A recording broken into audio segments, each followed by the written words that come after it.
गरुडगमन तव चरणकमलमिह मनसि लसतु मम नित्यम् गरुडगमन तव चरणकमलमिह मनसि लसतु मम नित्यम्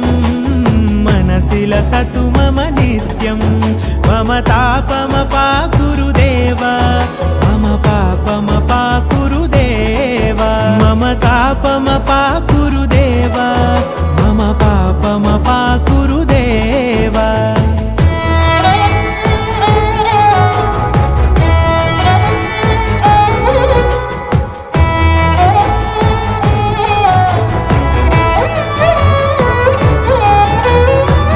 जनयन विधिनमुचिहरण मुख विबुध विनुत पद पद्मा जल जनयन विधिनमुचिहरण मुख विबुध विनुत पद पद्मा विबुध विनुत पद